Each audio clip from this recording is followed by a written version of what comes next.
I need you guys to, you guys do what you want. I'm just giving you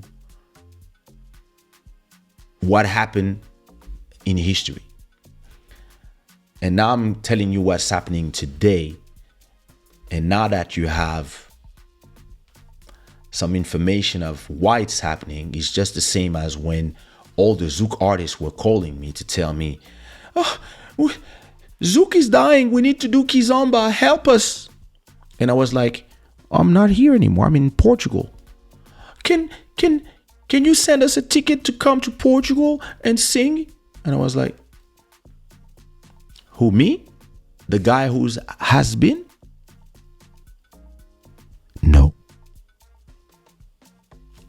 I'm done. I'm gonna build my family. I'm gonna chill. I'm gonna do my singles, my remixes. I'm gonna do my club shadas. And no, I don't want to save your market. I don't want to save you guys, because when I told you guys we have to do this, you reminded me that I was just a guest and I was an African. So I'm gonna let you enjoy the downfall as I'm building something else. And listen, with something going on exploding, they're all calling me again. You the one. You've always been the one. You were right. I say, I know. What are we gonna do? We? Who's we?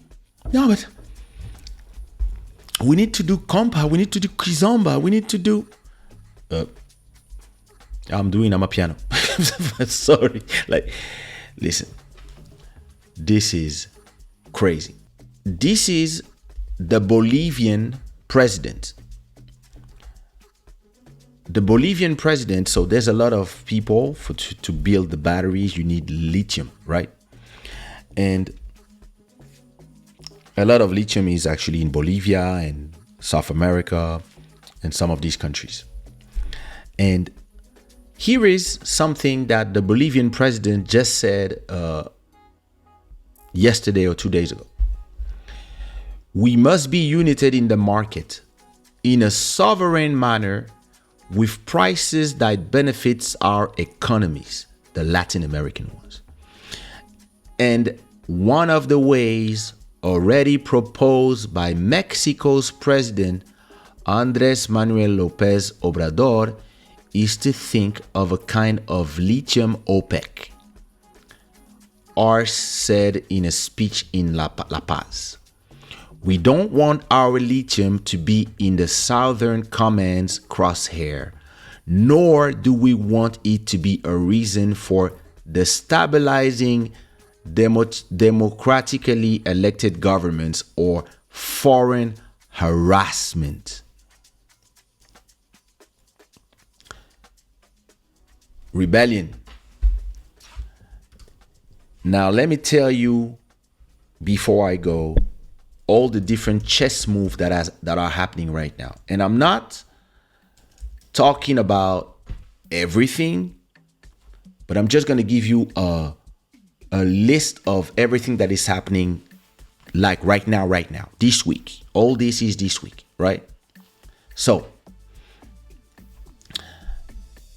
it was announced yesterday that China and Brazil are about to trade $150 billion of oil and whatever they're trading between each other, and that we're doing in dollar. They will now do it using yuan from China and reais from Brazil. They're ditching the US dollar for their trades between Brazil and China. Saudi Arabia just announced 2 days ago that it is not, first of all, they talking with Iran, and they will now accept to trade oil not in USD like they've been doing since 74, but now if you come from China and you have yuan, you can pay in yuan. If you have ruble and you're Russian, you can pay in ruble. They will take everything. And they are ditching the USD. Kenya decided that for oil trade and other trades, they are ditching the USD. And they will do all their thing in Kenyan shillings. Because they prefer their own currency than a currency that they don't control and that people can use to bully them. India just announced today that they are ready to trade in every partner's currency. You want to do business with India? All the oil that is sanctioned by the Russian oil and the Russian gas that the Europeans are shooting themselves in the foot by not buying, India is buying it and can resell it to you. And because you don't want to have problem with SWIFT, no problem. Us, the BRICS, them,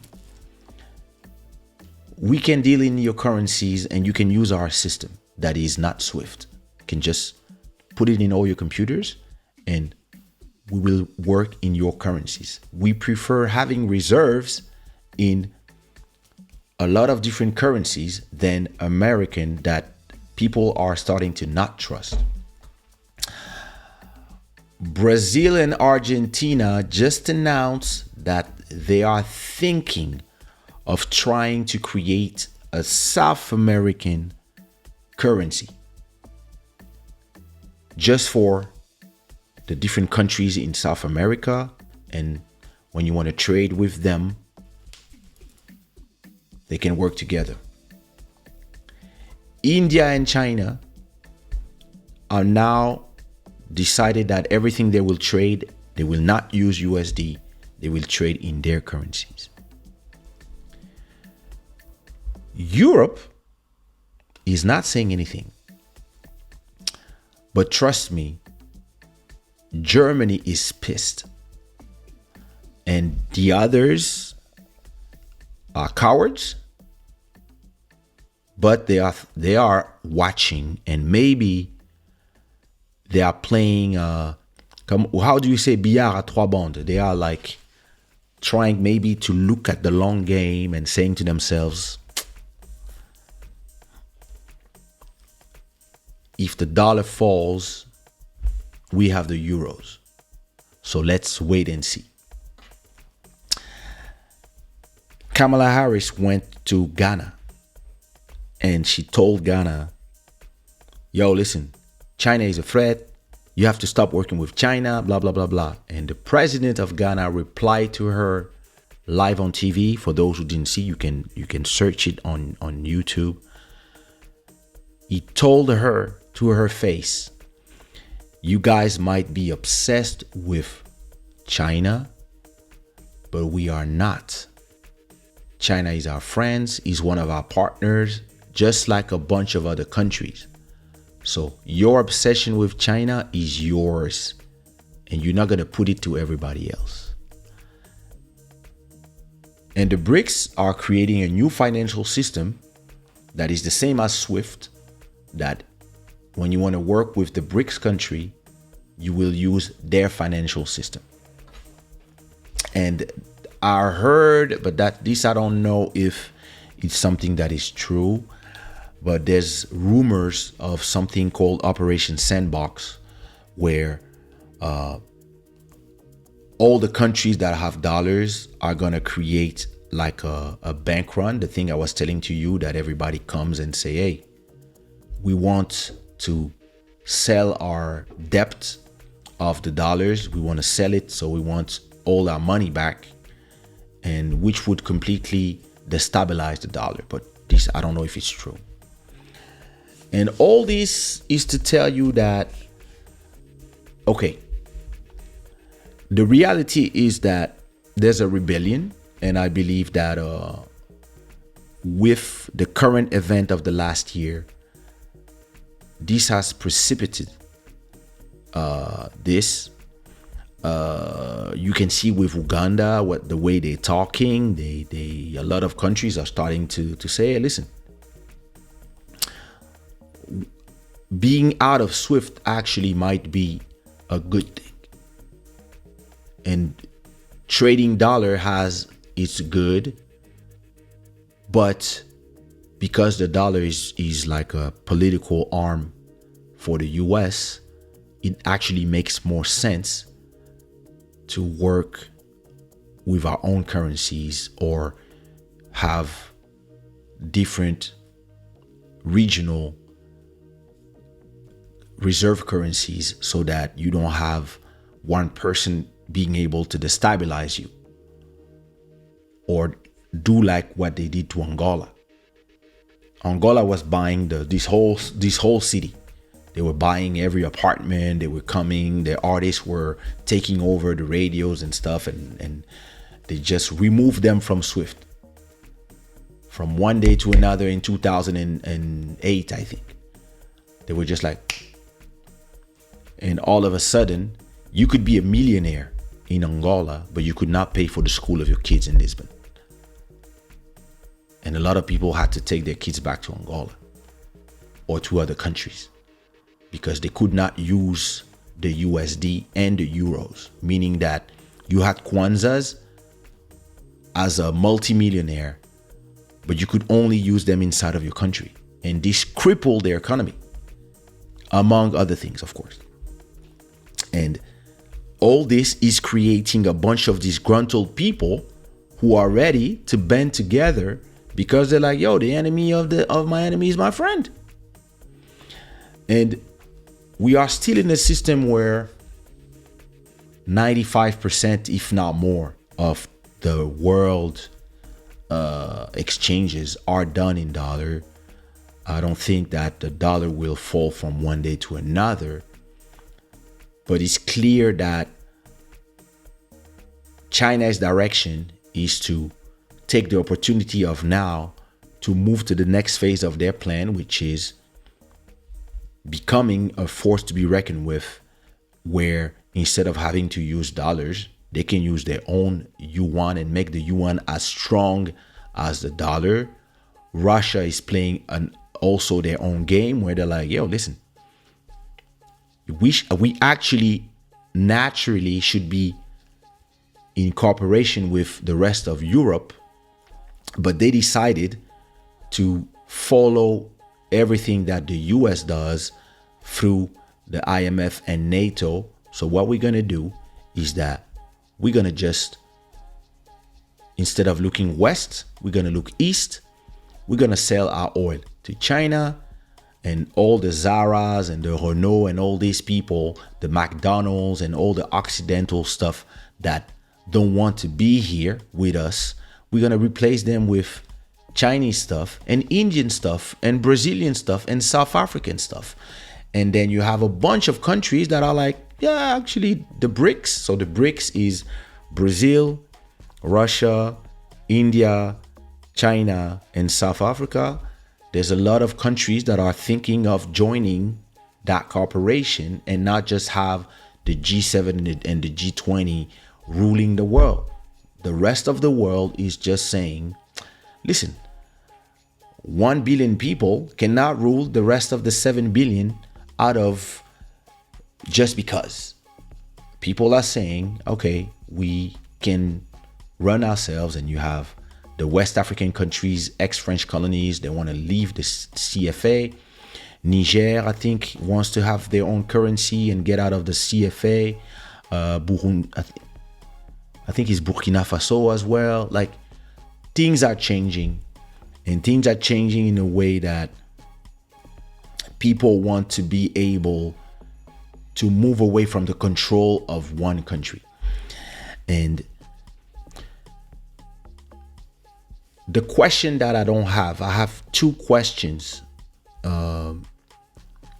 The first one is, when this happens, I don't know how long it will take, and I don't know if people will succeed, because I don't think that, when an empire falls, they either try to burn everything with them, or they do everything to stay where they are.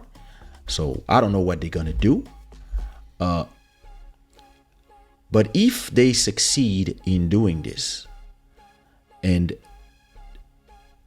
the $33 trillion of debt that is in dollars,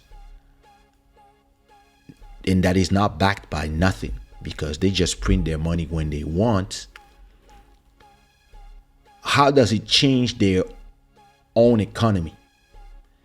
And what wars will they try to create to try to stay on top of things, destabilize government? Like what are they going to try to do?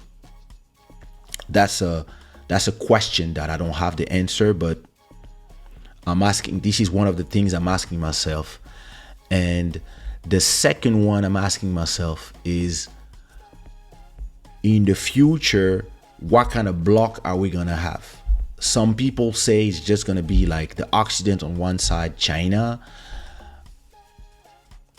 Me, I'm like, maybe it's just gonna be multiple different blocks, like the Latin Americans, the from Mexico down to Peru, or the like the Chinese and Asian Pacific ones. Like which game are the Europeans gonna play? Are they continue to follow the US because the US is protecting them with their armies and stuff, and like when we should protect ourselves, Europeans? So what are the Europeans gonna do? How will they do? And another question I'm asking myself is, what are the Africans going to do? I see a lot of African countries getting a little bold and courageous now, being like, hey, listen, no, we want our societies a certain way, and we're gonna have our trade, and we're gonna work with different people. We want to be able to work with the Europeans, the Americans, and the Chinese, and the Latin Americans, and we want to be friends with everybody. We don't have to be the enemies of the people that you don't like. We want to.